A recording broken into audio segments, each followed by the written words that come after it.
बताओ प्रशासन हमें क्या सुरक्षा दे रही है। मैं देता हूँ सैलरी, अगर जो वहाँ जाने को तो जो इस तरह की मानसिकता उन्हें मैं देता हूँ सैलरी। 6 अगस्त को 12 बजे करीबन हमारे घर में भी चोरी हुई थी। 10 बजे हम वापस आए तो हमारे घर में चोरी हो गई थी। दिन नहीं देखी रात नहीं देखी, न दुनियादारी, भूली गए से माया ममता मातृभूमि प्यारी। और पुलिस प्रशासन को रिपोर्ट करी, कोई एक्शन नहीं हुआ। कम से कम 1 लाख रुपए का सामान गया। क्राइम ब्रांच भी गया, उन्होंने बोला हम तो ढूंढ करके निकालेंगे, उन्होंने भी कुछ नहीं किया। परेशानी से आए, डर से आ रहे, अपनी सुरक्षा के लिए आए। नमस्कार मित्रों, समर्थ भारत न्यूज में आपका विशेष स्वागत है। समर्थ भारत न्यूज से मैं मुनीश शर्मा। जैसा कि हमने कल आपको एक खबर दिखाई थी, अशोकनगर बूचड़ी में जो शिवाजी कॉलोनी है वहाँ पर एक चोरी की घटना की खबर हमने आपको कल दिखाई थी। उसी खबर से संबंधित आज हमने बताया भी था कि आज यहाँ पर एसडीएम ऑफिस के सामने पुरानी कचहरी में धरना प्रदर्शन का जो इन लोगों का विचार था वो आज आए हैं यहाँ पर सभी लोग शिवाजी कॉलोनी के, और एसडीएम ऑफिस के सामने धरना प्रदर्शन दिया जा रहा है। आइए अभी इन लोगों से हम बातचीत करेंगे कि भाई ये जो धरना प्रदर्शन दिया जा रहा है इनकी प्रमुख मांगे क्या हैं, क्या केवल वह चोरी की घटना जो है उसी के विषय में यह धरना प्रदर्शन दिया जा रहा है या कुछ और मांगे भी हैं इन लोगों की, और अभी तक कौन अधिकारी किस अधिकारी से संपर्क में आए हैं, कुछ बातचीत हुई है किसी से या नहीं हुई है। अभी इन लोगों से बात कर लेते हैं। हमारे साथ जो हैं अध्यक्ष हैं कॉलोनी के, बात शुरू करते हैं इन्हीं से। अध्यक्ष जी नमस्कार। महोदय, पहले तो मैं आपका बहुत बहुत धन्यवाद करता हूं कि आप लोग कम से कम इस बात से संज्ञान लेते हुए आगे प्रशासन तक ये हमारी बात पहुंच जाएगी। धन्यवाद सर। जो आपने बात बताई है कि हमारे क्या पॉइंट्स थे, क्या हमारी मांगें थी, क्या हमारी ज़रूरत थी, वो हम समय समय पर जिलाधिकारी साहब को या पुलिस प्रशासन को देते रहे, जिसमें से कि नंबर 1 है। अभी जैसे आप लोग आए हैं आज यहाँ देख रहे हैं कि महिला शक्ति भी है, बुजुर्ग भी हैं, और मेरे को लगता है कि जो रिटायर्ड फौजी हैं वो लोग सभी आज एकत्रित हुए हैं यहाँ पर। तो क्या मतलब किस विषय को लेकर आए हैं, क्या मांगे हैं आप लोगों? अच्छा साहब, थोड़ा मांगों के बारे में हम आपको डिटेल दिए, हमारे अध्यक्ष साहब हैं वो थोड़ी। जी, आपसे पूछना चाहूँगा, जो आज आप लोग आए हैं सभी लोग यहाँ इकट्ठे हुए हैं, तो मुख्य बिंदु क्या है, मुख्य विषय क्या हैं जिन चीज़ को लेकर आप यहाँ पहुँचे हैं आज? और सर्वप्रथम आपका नाम जानना चाहूँगा। मैं हर्ष प्रकाश काला, केंद्रीय अध्यक्ष अशोकनगर क्षेत्रीय विकास समिति एवं केंद्रीय अध्यक्ष उत्तराखंड राज्य आंदोलनकारी संघर्ष समिति।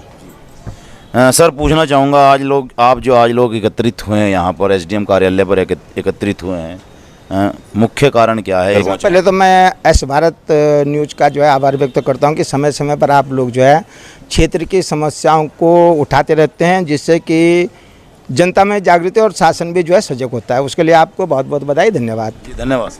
हमारी जो मुख्य मांगें हैं, लगातार क्षेत्र में अनेकों ऐसी घटनाएँ हो रही हैं कि जिससे क्षेत्रवासियों का जो है आराम से जीना मुश्किल हो रखा।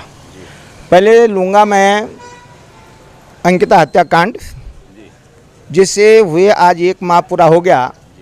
सरकार द्वारा घोषणा की गई, इनके दोषियों को सजा देने के लिए फास्ट ट्रैक कोर्ट की मांग की गई थी। उस पर 1 माह में अभी कोई कार्रवाई नहीं हुई।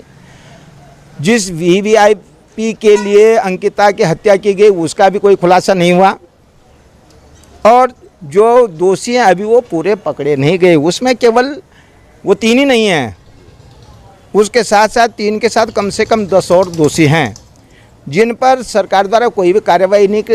एसआईटी की जांच भी वो कानूनी दांवपेच में और ऐसे वीवीआई के दबाव में जो है शिथिलता से चल रहा है। 1 माह बहुत टाइम होता है। ऐसे जघन्य हत्याकांडों को करने के लिए उन पर फास्ट ट्रैक कहाँ काम करे, उसके सरकार द्वारा क्या किया गया? इस संबंध में हमने 27 सितंबर को रैली निकाली थी, जिसमें कम से कम 500 लोग थे, और उसमें 15 दिन का टाइम दिया था। तो हमने आज इस विषय को लेकर के 18 तारीख को उस बिटिया को श्रद्धांजलि भी दे देंगे, तो हम उसे श्रद्धांजलि देते हैं, उसके दोषियों को सजा की मांग करते हैं। दूसरा हमारा जो एजेंडा है, उत्तराखंड राज्य आंदोलन को हुए 28 साल हो गए। 1994 का कांड हुआ, जिसे 28 साल हो गए। 28 साल होने के बाद और 22 साल अपनी सरकार के बनने के बाद भी मुजफ्फरनगर कांड, खटेमा कांड और मसूरी कांड और अन्य कोटद्वार रुड़की कांड के दोषियों को अभी तक सजा नहीं दी गई। अब इसे शर्म की बात क्या हो सकती है? उस कांड के दोषी मर चुके हैं, अब सजा होगी तो क्या।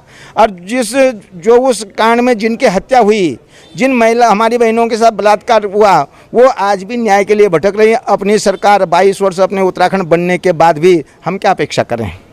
तीसरी बात क्षेत्र की लगाता हूँ मैं, तो क्षेत्र में जो है देखिए, एक तो ये चोरी डकैती लगातार 25 उससे पहले कई बार 25 जुलाई से लेकर और अभी तक 6 घटनाएं हमारे अशोकनगर क्षेत्र के अंतर्गत कॉलोनियाँ जो बनी हैं उनके अंदर हो गई, जिसमें चोरी से लेकर, और चोरियाँ में कब हो रही हैं, रात को 9:30 बजे, 10:30 बजे, 11:30 बजे, दिन में जो है 11:30 बजे।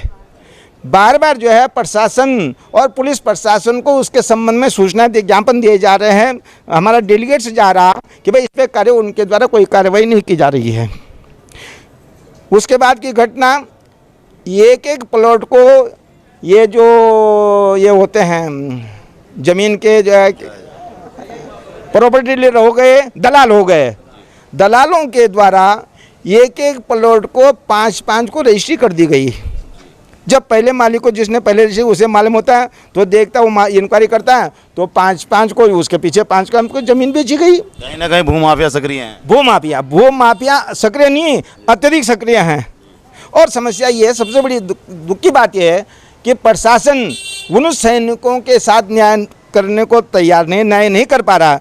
जो सैनिक अपने जो है 15 साल से लेकर 32 साल देश के रक्षा के लिए देश के सीमा पर रहते हैं और देश को सुरक्षित रखते हैं, उन्हीं की खून पसीने की कमाई को जब वो अपनी समस्या लेकर जाते हैं तो उसका समाधान नहीं करते, इससे बड़ा दुखद क्या होगा। आपसे एक चीज़ पूछना चाहूँगा आपसे, जैसे कि भाई खबरें चलती हैं, खबरें लोग देखते हैं, तो कुछ संकुचित मानसिकता के लोग कमेंट्स भी करते हैं कि अगर फौज में नौकरी की है तो क्या एहसान किया, सैलरी भी तो मिली है। क्या जवाब देना चाहेंगे ऐसे लोग? ऐसा है, जो इस तरह का कहते हैं उन्हें कहें कि आप भी बॉर्डर पे जाके देखिए, सैलरी आपको भी दे देंगे। आप बॉर्डर पे जाके देखिए, ये वहाँ लेह लद्दाख में जाके देखिए, तो वो आपको हम सैलरी मैं देता हूँ सैलरी। अगर जो वहाँ जाने को, तो जो इस तरह की मानसिकता उन्हें मैं देता हूँ सैलरी, और वो वहाँ जाके दिखाएं। अगर एक रात वो वहाँ रह लें, जो इस सैनिकों का इस तरह से अपमान कर रहे हैं, तो उन्हें तो सीधे ही गोली मार देनी चाहिए। मेरा तो ये कहना है, ऐसे लोगों का इस यहाँ रहने का कोई अधिकार नहीं है जो हमारे सैनिकों का इस तरह से अपमान करते हैं। बताना चाहूँगा, अगर आप देख रहे हो जो लोग इस प्रकार की मानसिकता रखते हैं, इस प्रकार के कमेंट्स करते हैं, आपके लिए ये जवाब मेरे हिसाब से उचित होगा। जी, आगे क्या कहना चाहिए? एक जो है बार बार क्षेत्र की समस्याओं को लेकर ये पुलिस चौकी की मांग तब उठी थी जब ये चौरा हत्याकांड हुआ था डिफेंस में, और उस समय अशोक कुमार जी यहाँ एसएसपी थे। 2003 की बात होगी ये। उस समय ढंढेरे में पुलिस चौकी की बात उन्होंने की थी, पुलिस चौकी खोली जाएगी। उसके बाद जो है लगातार मांग हो रही, डीएसपी, एसपी देहात सब ने उस चीज़ को माना। और स्वयं जब अशोक कुमार जी डीजीपी बने, और डीजीपी बनने के बाद जब मंगलौर में आए, तो उन्होंने उस दिन मंगलौर में घोषणा की ढंढेरे में चौकी स्थापित की जाएगी। उसे मेरे ख्याल से 2 साल हो गए, पर ढंढेरे में अभी तक चौकी स्थापित नहीं हुई। ये कथनी और करनी में, ये कथनी और करनी में जो है बहुत अंतर है। क्षेत्र में जो है मैं देख रहा हूँ 4-5 साल से, हम 2015 में क्षेत्र के पानी निकासी के लिए, सीवेज लाइन बनाने के लिए लगभग 65 करोड़ की एक डीपीआर बनी थी। उसे हम जल संसाधन मंत्री माननीय रमेश पोखरियाल जी के नेतृत्व में जल संसाधन उमा भारती के पास गए। जब हमारे हरीश रावत जी जल संसाधन मंत्री थे केंद्र में, उनके पास तक हमने जो है वो ज्ञापन दिया, उसकी कॉपी भी दी, पर उस पर अभी जो है 10 साल और 5 साल बीतने के बाद भी, उस पर 7 साल बीतने में उस पर कोई कार्रवाई नहीं है। और क्षेत्र के पानी निकासी के संबंध में बार बार प्रार्थना पत्र ज्ञापन देने पर भी केवल वो मुख्यमंत्री के यहाँ से जो है सचिव के यहाँ, सचिव के यहाँ से डीएम के यहाँ, डीएम के यहाँ से एसडीएम के यहाँ, एसडीएम के यहाँ से जो है ब्लॉकों में घूमती रहती है, उस पर कोई कार्रवाई नहीं होती। अब ऐसे में जनता करेगी क्या? इसका अगर देखा जाए तो ठगे से महसूस हम तो साफ करें कि हमने उत्तराखंड की लड़ाई लड़ी, पर आज हम ये सोच रहे हैं कि इस लड़ाई का कोई परिणाम हमें सकारात्मक, तो हमारे देखिए आपने इतने घोटाले देख लिए कि नौकरियों में किस तरह से घोटाले हो रहे हैं, पीछे हो रहे हैं, और ये 2000 से लगातार चल रहा है। आपने देखा हरिद्वार जनपद में ही 165 अध्यापकों की नियुक्ति जो फर्जी थे, उन पर अभी तक कोई कार्रवाई नहीं हुई। और बाकी जो हमारे जो है मंत्री संतरी हैं, इनके द्वारा किस तरह से फर्जी नियुक्तियां की जा रही हैं अपने अपने रिश्तेदार, अपने अपने परिवार को। और इनमें से किसी भी उत्तराखंड आंदोलनकारियों को उसका लाभ नहीं है, जिन्होंने खून पसीना बहाया, जिन्होंने अपने शहीद हुए, नहीं दी जा रही है। इससे बड़ा अन्याय, मतलब उत्तराखंड आंदोलनकारी, उत्तराखंड की जनता आज भी अपने को ठगा हुआ महसूस कर रही है। और मैं तो स्पष्ट शब्दों में कहता हूँ, क्योंकि हमने उत्तराखंड के सारे कांड देखे हैं, चाहे रुड़की कांड है, कोटद्वार का कांड हो, मसूरी का कांड हो, खटीमा का कांड हो, मुजफ्फरनगर कांड हो। हमने दो डेड बॉडी अपने हाथों से हॉस्पिटल में भी खींची हैं, जो एक तरफ पुलिस लगी तो दूसरी तरफ हम लोग लगे थे, बहुत आंदोलनकारी यहाँ हैं। तो और आज भी उसी स्थिति में चल रहे हैं, तो फायदा क्या हुआ उत्तराखंड बनाने। आपसे पूछना चाहूँगा, सरकारें बदली हैं, सरकार दोनों आई हैं, चाहे कांग्रेस की सरकार हो चाहे भाजपा की सरकार हो, चुनाव आते हैं, वादे होते हैं, चुनाव के बाद चुनाव के साथ आप लोगों से वादे किए जाते हैं, उसके बाद चुनाव जीते भी जाते हैं, हारे भी जाते हैं, प्रतिनिधि गायब हो जाते हैं, लोग बाग ठगा सा महसूस करते हैं। कोई ठोस समाधान है इन सब चीज़ों का? ऐसा है, इसका समाधान तब हो सकता है जब एक प्रतिनिधि को हम 5 साल आजमाते हैं और वो अगर अपने क्षेत्र में कार्य नहीं करता तो उसे जो है नकार देना चाहिए। ये सबसे बड़ी गलती जनता की है, जो उसमें जो है केवल मुर्गे में, दारू में बिक के और जो है उन्हें वोट दे देती है। ऐसे प्रतिनिधि को तो जो है बिल्कुल, चाहे वो ग्राम प्रधान ही क्यों नहीं है, ऐसे प्रतिनिधि को बिल्कुल जो है 5 साल देखने के बाद जवाब देना चाहिए। अपने बीच से ऐसे प्रतिनिधि को देखना जो हर समय क्षेत्र की समस्याओं को लेकर संघर्षरत हो, संघर्ष कर रहा हो, और जिससे चिंता कि मेरे क्षेत्र में इन समस्याओं का समाधान होना चाहिए। नहीं तो ज्ञापन देते रहो, रद्दी की टोकरी के शिकार बनते हैं, वो प्रतिनिधि फिर वही 5 साल के बाद जो उन्होंने कमा।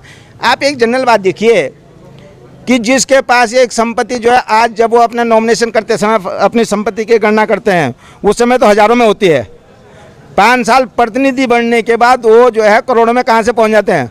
हमें तो 40 साल हो गए रगड़ते रगड़ते, हम नहीं पहुँच पा रहे। कोई नौकरी नहीं, कोई बिजनेस नहीं, और उसके बाद करोड़ों में, अरबों में पहुँच जाते हैं।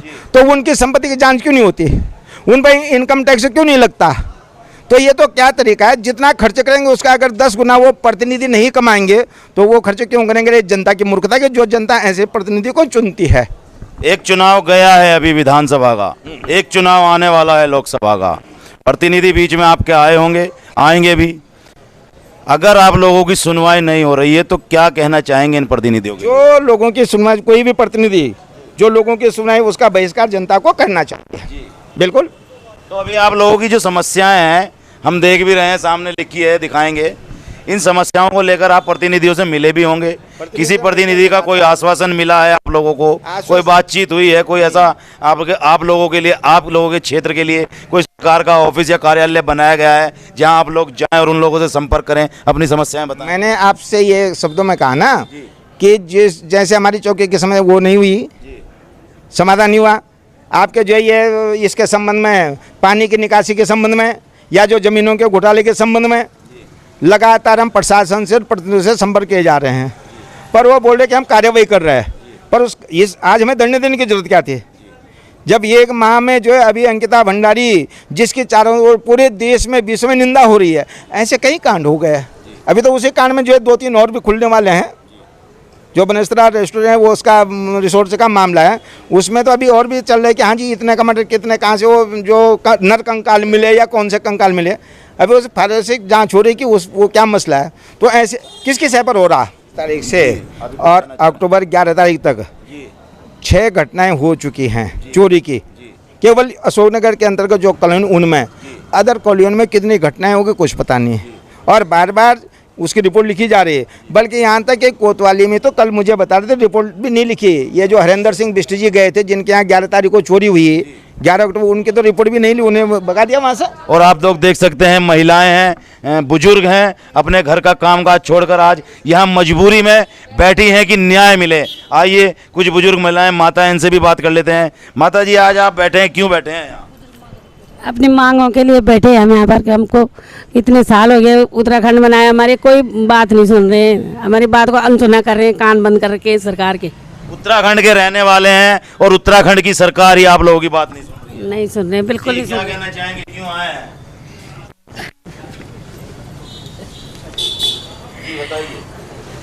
मैं पहले आपका एस भारत टीवी का बहुत बहुत धन्यवाद करती हूँ। मैं श्रीमती नंदा एरी, शिवाजी कॉलोनी की महिला अध्यक्ष।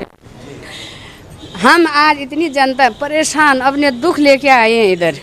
जो ये महिला बैठी है, बिना नाश्ते बिना नहाए धोए, बहनों आ जाओ, खींच के इनको सबको खींच के लाए। अपनी परेशानी से आए, डर से आ रहे हैं, अपनी सुरक्षा के लिए आए हैं।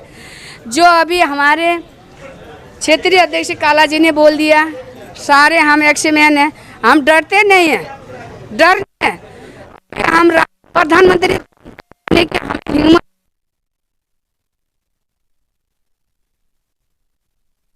ये तो लोकतंत्र है, लोकतंत्र में वैसे भी डरना नहीं, हम डरेंगे नहीं। जब अभी वो चोर हो या अंकिता के हत्यारे हो, हम ही उसे सजा दिलाते, हम महिला सजा देते, पर दुर्भाग्य है हमें पता नहीं चला, हम उस अनजान है उस चीज़ से।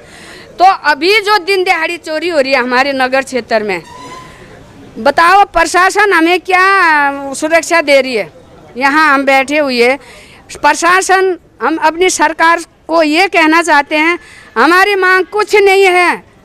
जो अभी कहते हैं ना, ये तुम फौजी हो, तनख्वाह भी ले रहे हो, किस व्यवस्था में, कैसे अपने परिवार को छोड़ के, अपने बीवी बच्चे छोड़ के वो बॉर्डरों में तैनात है, हैं? कितनी बहनें कैसे हो गए, उसको पता नहीं है कि फौजी परिवार कैसे होते। दिन नहीं देखी, रात नहीं देखी, न दुनियादारी, भूली गए से माया ममता, मातृभूमि प्यारी, ऐसी करके लड़े हैं हमारे फौजी भैया ने। कितनी अच्छी बात कही है, दिन देखी ना रात देखी जी। अभी देव हमारे ऊपर भी देवी आ रही है, देवी का रूप आएगा, अभी लूस देंगे उसको, लूस देंगे। पर इसलिए हम आज पूरी और आएंगे हम इंसाफ करने, हम धामी जी तक जाएंगे, हम अपने मोदी जी तक जाएंगे, हम इंसाफ मांगेंगे। इंसाफ के लिए आर पार की लड़ाई, इंसाफ के लिए आर पार की लड़ाई हो रही है। उस चोर जो अभी दिन की चोरी हो रही है, 6 चोरियां हो गई हमारे।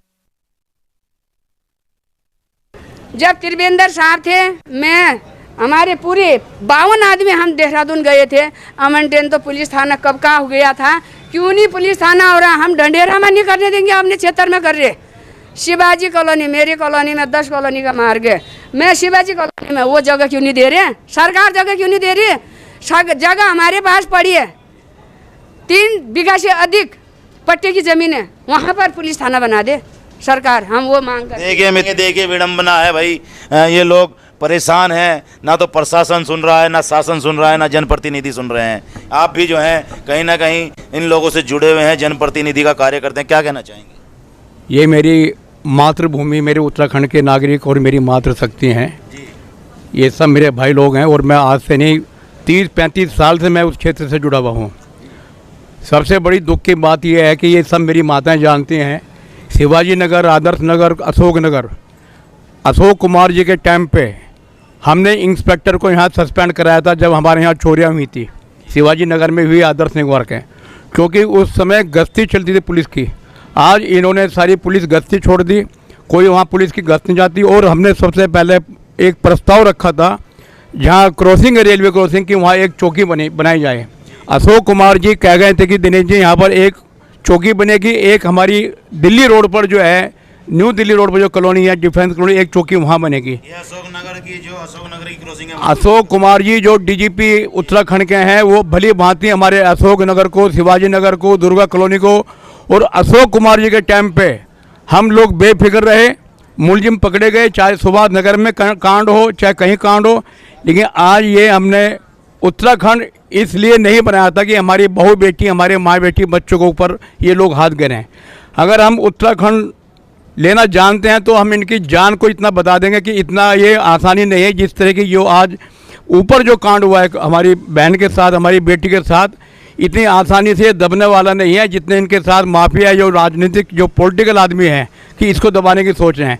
चाहे उसमें रेणु बिष्ट हो, चाहे इसमें पंचायत सदस्य हो, मैं इसमें पॉलिटिकल नहीं, हम चाह रहे कि इसको अंत तक पहुंचाने की हम लोग कोशिश करेंगे।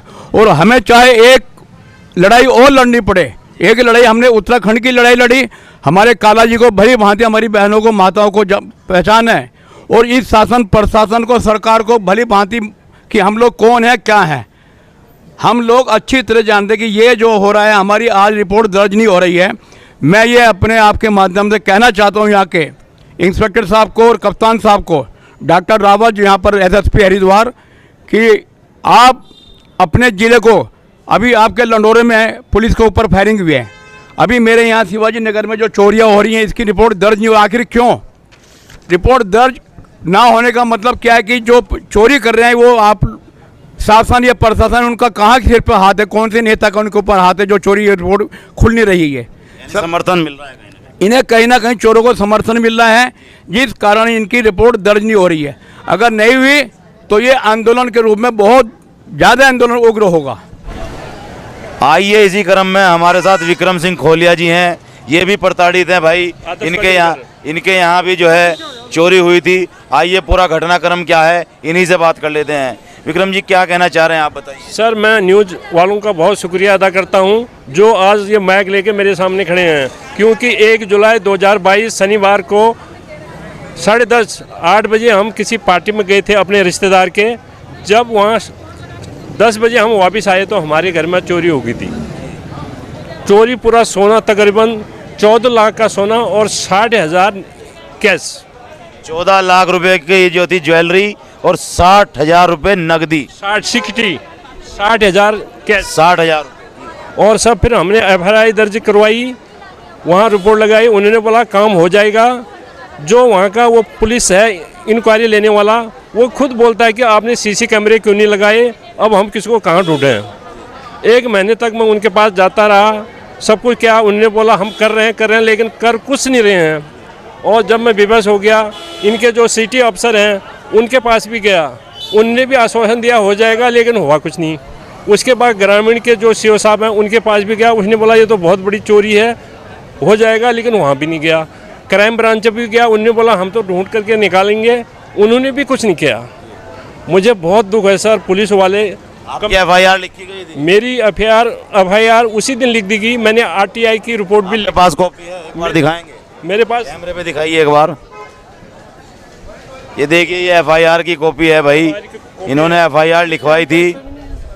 ये सर और जो जिन्होंने मतलब दस्तखत करके दे रखे हैं ये FIR भी लिखी जा चुकी है, लेकिन इतनी बड़ी चोरी की घटना का खुलासा अभी तक नहीं हुआ है। ऐसा कोई सा विभाग नहीं है पुलिस का जिसके पास नहीं गए हों, लेकिन अभी तक खुलासा नहीं हुआ है। जी कुछ और कहना चाह रहे थे आप? सर मैंने मतलब बाई डांग जो है SP हरिद्वार को भी लेटर डाला है, लेकिन वहाँ से भी कोई जवाब नहीं दिया, कोई एक्शन नहीं हुआ। और CO सिटी साहब के पास भी गया, वहाँ से भी कोई एक्शन नहीं हुआ। और क्या कहते हैं CO ग्रामीण गया, वहाँ भी। यहाँ के हल्के के दरोगा जो हैं उनसे बात हुई? यहाँ जो मतलब चौहान जी हैं दरोगा, उनसे भी बातचीत हुआ। वो बोलते हैं कि हो जाएगा होगा, लेकिन हुआ नहीं। 2 दफ़े मैंने कॉलोनी वालों को ले जा करके धरना दिया, फिर भी वो उनसे नहीं मिले। मैं बेबस होकर के फिर यहाँ आज जो है मैं यहाँ धरना में आया हूँ। वो क्या बोले कोतवाली में? कोतवाली में बोले हम कर रहे हैं, हमारे पास आदमी नहीं है, हम क्या करें। उनके मुंह से एक ही जवाब है, हम करें तो क्या करें। ये मुझे बहुत दुख है सर। अगर वो नहीं कर सकते थे, बहुत पहले दफ़े है ये जो ऐसी घटना हो रही है, नहीं तो इंक्वायरी में कुछ न कुछ मतलब आदमी मिल ही जाते हैं। इतनी बड़ी घटना घटी है चोरी की आपके साथ, आपके जनप्रतिनिधि उन लोगों से बात हुई कुछ आपकी? जनप्रतिनिधि सर मुझे क्या कहते हैं, जो हमारे यहाँ के सांसद हैं उमेश जी, उनके विधायक जी, उनके पास भी मैंने FIR की कॉपी दी हुई है। उनने बोला हमने वहाँ बातचीत कर दी है। मोबाइल में उनका जो PA है उसके मोबाइल में अभी भी रिकॉर्ड है, फिर भी कोई कार्रवाई नहीं हुई। क्या नाम है उनका? अब वो जो PA है उनका नाम तो मेरे को उनका नाम मालूम नहीं। लेकिन आपने संज्ञान में डाल रखा है? संज्ञान में मैंने डाल रखा है। यहाँ से मैंने क्या कहते हैं, मुख्यमंत्री का दरबार होता है देहरादून, वहाँ भी मैंने फ़ोन से मतलब बातचीत की। उन्होंने बोला जब आपका नंबर आएगा हम बुला लेंगे, लेकिन आज 20 दिन हो गए, कोई मतलब उसमें इनको वो सुनवाई नहीं हुई। आप लोग कुछ कहना चाह रहे थे? जी क्या कहना चाह रहे थे? आपके न्यूज़ चैनल का बहुत बहुत धन्यवाद। जी धन्यवाद मैम। हमारे पड़ोसी के यहाँ 14 तारीख को चोरी हुई और पुलिस प्रशासन को रिपोर्ट करी, कोई एक्शन नहीं हुआ। कम से कम 1 लाख रुपए का सामान गया। आप ये देखो भाई साहब की, जो हमारे भाई साहब हैं वो ग्रीनवे स्कूल की बस चलाते हैं, ड्राइवर हैं वो स्कूल में, आप लोग देख सकते हैं। अभी वो 4 दिन से कंटिन्यू परेशान हो रहे हैं। स्कूल की बस छोड़ेंगे तो जॉब चली जाएगी, रोज छुट्टी कौन देगा उनको। अभी 10th 12th के बच्चे हैं, ये फ्री होने वाले हैं, तो इनको अंदर मोस्टली क्या करते हैं पेरेंट्स की, अंदर लॉक लगा के बच्चों को अपना काम करने के लिए चले जाते हैं। ऐसे तो हमारे बच्चे भी सेफ नहीं है घर के अंदर। तो पुलिस प्रशासन से हम लोग ये कहना चाहते हैं कि इतनी ढील क्यों है, इनकी बैकबोन इतनी स्ट्रॉन्ग क्यों है चोरों की, इनके ऊपर कोई एक्शन क्यों नहीं लिया जा रहा। मैं कहना चाह रही थी कि 14 तारीख को चोरी हुई थी, उन्होंने 14 तारीख को रिपोर्ट लिखी, फोटो स्टेट दी, स्टैंप नहीं लगाया। फिर उसके बाद अगले दिन हमारा धरने का बात हुई, तो धरने की बात उन पे पहुंची, तो उन्होंने 17 तारीख की डेट लिखवाई और फिर अब बोलेंगे कि 17 तारीख को ही तो चोरी हुई थी, अगले दिन हम स्टैंप लगा के दे रहे थे। अब ये बात देखिए, घटना को बदल दिया गया है। जो वारदात है वो 14 तारीख की है, लेकिन 14 तारीख को जो है इनकी FIR नहीं लिखी गई, वापस लौटा दिया गया। और जब इन्होंने उग्र आंदोलन का जो है इशारा किया, इनका इशारा देखकर कि हाँ भाई अब जो है जनता भड़कने वाली है, आंदोलन करने वाली है, तो बुलाया गया 17 तारीख को। और वह जो वारदात है वह 14 को ना दिखाकर 17 तारीख को दिखाई गई है, ये कहना है। यही कहना चाह रहे हैं ना? हाँ जी, यही कहना चाह